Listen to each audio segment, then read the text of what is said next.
Good afternoon. Welcome back to my channel. My name's Kaylee.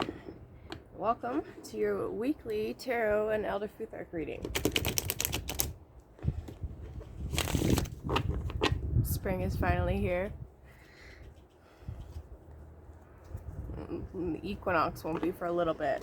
Still in Pisces season, but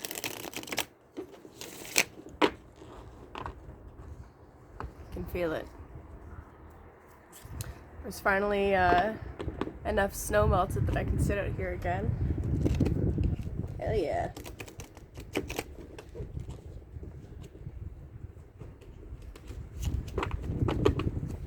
Hopefully you guys had a good weekend. Okay. So I'm going to pull my usual, do 3 tarot cards and three Elder Futhark runes. Go over what the messages are for this week, and we'll go from there. This week I'll also be doing a breakdown for each zodiac sign for the new moon, complete tarot reading, and I'll pull an Elder Futhark rune as well for that. Yeah.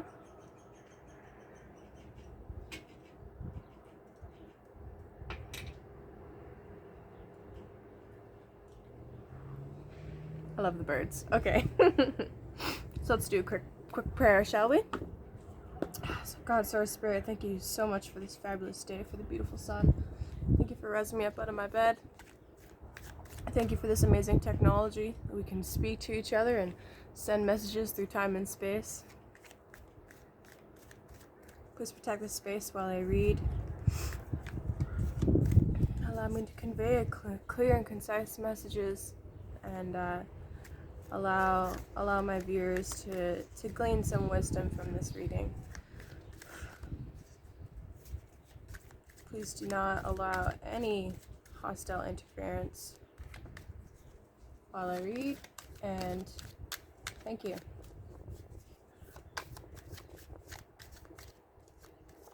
trying to keep that simple. There's so much I want to say, but you know. Okay. What can we look forward to this week? Is there anything that we need to watch out for? Wow. As soon as I said that, the card flipped out. Oh, okay, there's another one.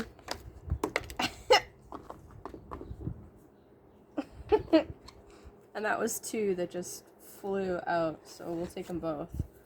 Wow, okay. I wonder what kind of bird that is. Okay, so on the bottom, we have the 6 of Swords. Upside down, but 6 of Swords. Usually this is some kind of transition and victory and success.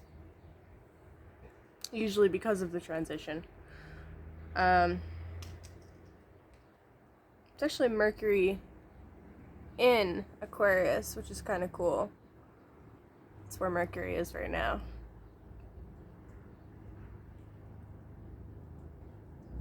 Tells me that this week there will be a lot of this will be a good week for analyzing where we are right now and whether we need to make changes in our environment.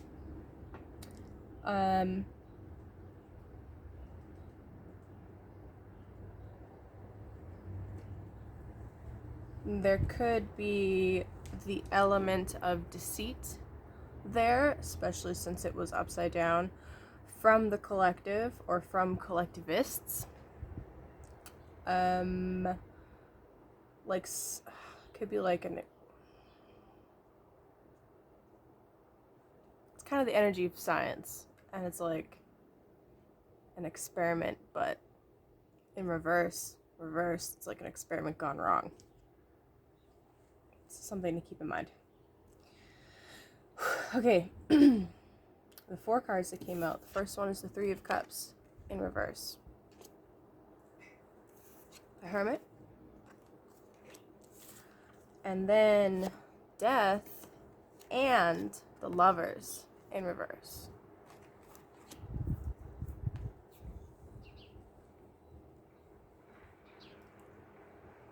Damn. Okay, so 3 of Cups. This is the energy of celebration. It's actually the middle decan of Cancer. Cancer's all about comfort, right? And this is another card of Mercury, actually Mercury in Cancer. So typically this would be celebration, like gathering with your friends, enjoying some good fellowship. However, being upside down,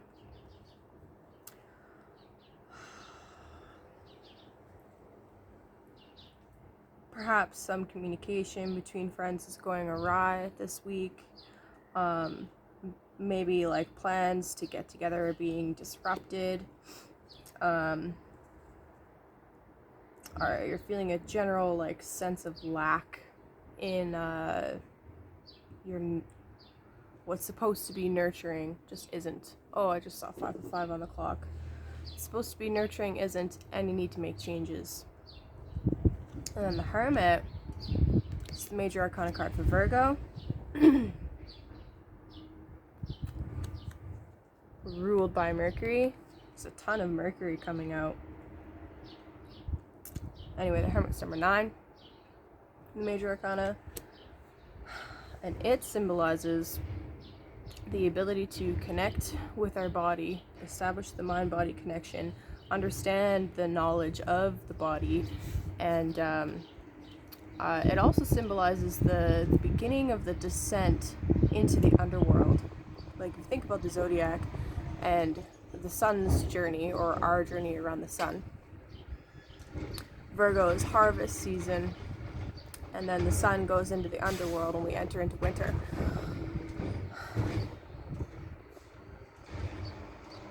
As the recycling truck comes around. Okay, hold on, I'm gonna pause. Okay, I'm back. The Hermit. Being upright, symbolizing the descent into the underworld, and the fact that we are in fact guided by an inner light, or the divine, and or both. This tells me that this is definitely a week where we're going to need to tap into the knowledge of our bodies, and even perhaps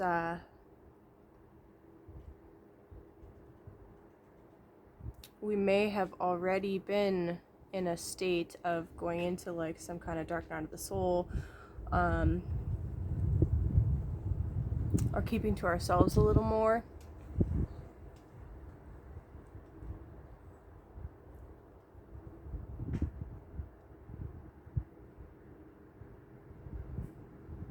But either way, we've been experiencing some kind of wisdom, some messages that are being told to us from divine, from our bodies specifically, and they're telling us something to do with this celebration is not what it appears to be, or is not nurturing. And then we have Death and the Lovers at the same time come out. That's hardcore. So, this is Scorpio, right? And this is Gemini. Okay. So, Death.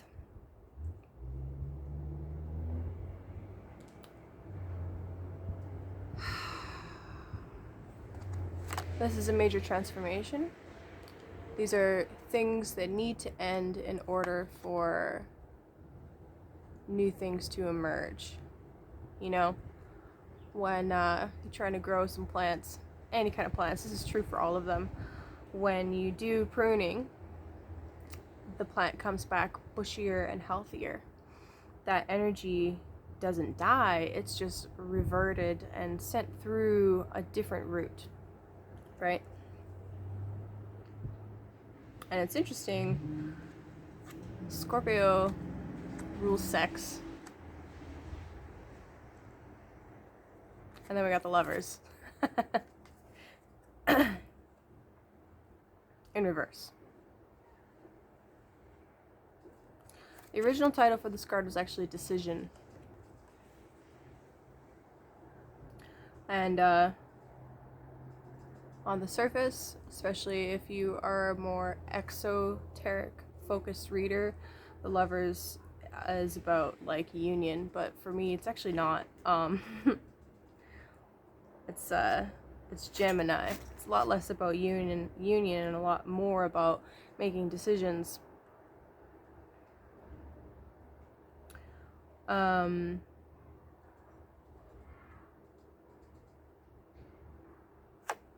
Okay, so these two together, this almost feels like you're going to be forced to make a decision,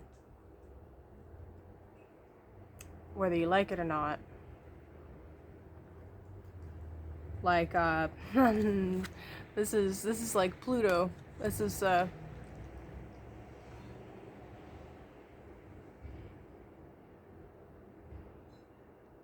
when you go through a major Pluto transit,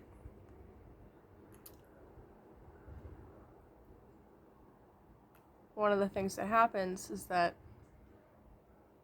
whatever is going on in your life that is not serving you or doesn't contribute to your ultimate growth on an evolutionary soul scale, Pluto will bring it to your attention. And people react in one of a few different ways. They rail against it, they don't like it, they don't listen, they don't cooperate, and then something major happens and they're forced to. Or they surrender to it partially, you know, like deal making, like, okay, I'll give up this and this, but not this. And Pluto does its work, and you're forced to give up the rest of it anyway. But it's a little bit less painful than if you had said no completely. And then there's a total surrender where you listen, and it's still painful, but it's a lot less painful than if you'd resisted completely.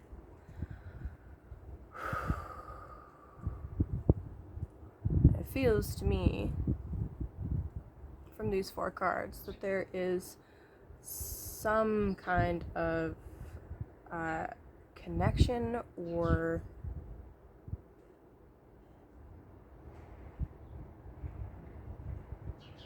thing that you thought was nurturing that is not and needs to be cut off so that you can go through this transformation that Pluto's trying to get you to go through. Damn, it's a heavy week. Also, because I feel like Lovers is actually more about separation and decisions, being in reverse could actually mean a re-coming together. But it feels like it's only going to happen through the process of death. Not like actual physical death, but metaphysical death. Okay, so the runes. First one for this week is Laguz. This is flow, water. It's number 21. Laguz tells us that there are stern tests ahead, storms on the sea, you could say. You do have the energy to withstand these storms, to go through these lessons, but it's important to act, right? It's important to take control of yourself, your vessel, your body.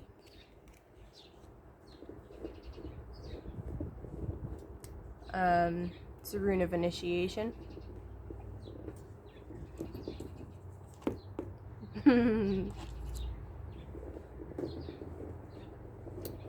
Don't be afraid of doing the inner work.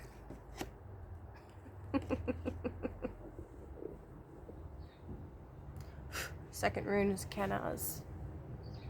I actually pulled this one in reverse. So typically it's fire, it's torch, it's creative energies, it's ability, aptitude, artistry. transformational fire. Being that it's reversed, it's telling me that right now, you really need some kind of rest, and those abilities that you might normally possess or creative energies are blocked.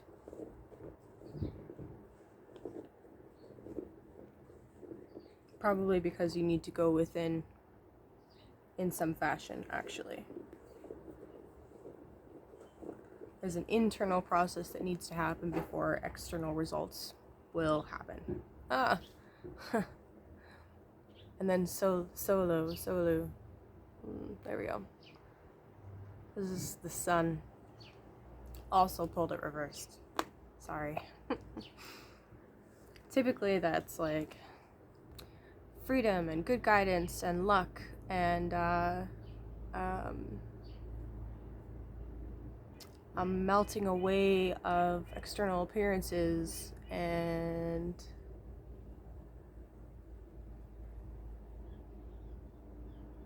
revealing things. Reversed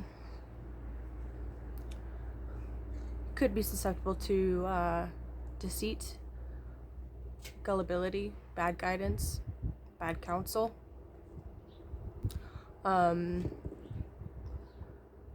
Success is not forthcoming, but it's because you're paying attention to goals set by other people, or you're not paying attention to your inner goals.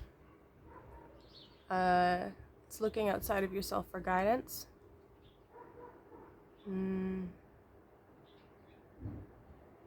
The sun has this really interesting quality where it's bright, it's beautiful, it allows for growth. It reveals things. However, light also blinds. So when a planet passes in front of the sun, or it's within the vicinity of the sun, we say that, in astrology, we say that that planet has been occulted by the sun, and occult means hidden. It's being hidden by the sun. There's also that song by ELO that comes to mind, Blinded by the Light.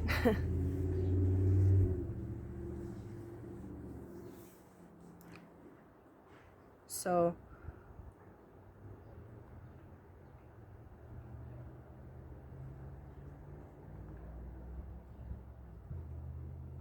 this is definitely not a time for looking outside towards relationships or others for guidance or for advice even. This week it'll be really important to go within, focus on the internal processes that need to happen.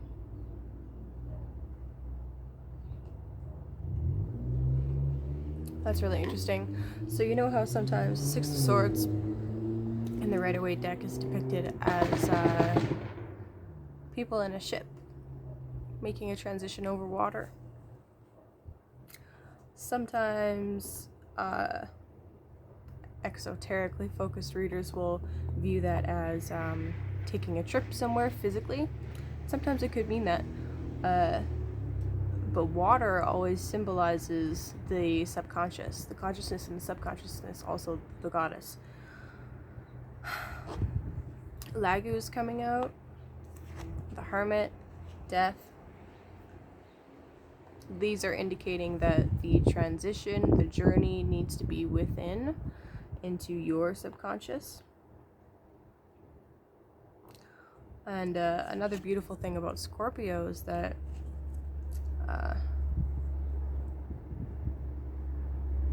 it's like Scorpio's talent. It's for revealing truth.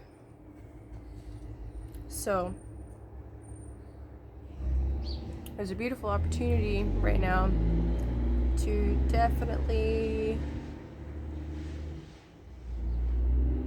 self-nurture by tapping into the body's wisdom. and doing a bit of shadow work. That would be what I recommend this week. So there you have it. Hope you enjoyed. Hope that helps. If you're looking for a personal reading, email me. My email's down below. And yeah, I'll see you later this week for your new moon readings. Peace.